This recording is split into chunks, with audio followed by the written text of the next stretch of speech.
জামাতের নিবন্ধন বাতিলের জন্য যে বক্তব্যটা দিয়েছি সেটা আমার নয়, রুবাইয়া ফাতেমা তনি। নামটা নেওয়ার সাথে সাথে আমার ওজুটা নষ্ট হয়ে গেছে। আর আপনারা তো আসলে ভাই অনেক খারাপ। উনার একটা পেজ আছিল, ভেরিফাই করা পেজ, এই পেজটা নষ্ট করে দিচ্ছেন। আবার আমি একটা এমন পেজ দেখাইতেছি, আবার এইটার উপর হামলা দিয়েন না। উনি এই পেজটার মাধ্যমে উনি বিজনেস করে, এটাই ওনার মেইন মন্ত্র চাবিকাঠি। এখানে উদ্দেশ্য হলো আপনারা যে ওই পেজটা নষ্ট করে দিচ্ছেন, এটা ওনার বিজনেস পেজ, আবার এটার উপর হামলা দিয়েন না। আপনারা আসলে খারাপ। এই বক্তব্য ওনার ছিল না, আপনারা এটা বিশ্বাস করেন না কেন? না করে ওনারা এইভাবে হামলা দিতেছেন, ওনার পেজ একটা বাদ করে দিচ্ছেন। এত বড় পেজ দেখাইলাম, একটু পরে দেখলাম যে এটাতে আপনার হামলা শুরু করবেন না, এটা করা যাবে না। সে ভুল করছে, সে ভুলের জন্য এখন ক্ষমা চাইতেছে। আরো একটু পরে আইসা দেখবেন যে সব খুইলা ক্ষমা চাওয়া শুরু করবো।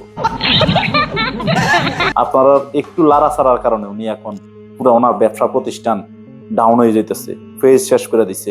ইউটিউব চ্যানেলে যে সাবস্ক্রাইবার আছিল সেখানে 2 লক্ষ সাবস্ক্রাইবার অলরেডি শেষ। এখন এই পেজটা দেখাইলাম, এটার উপর হামলা দিয়েন না, অনুরোধ, হামলা দিয়েন না।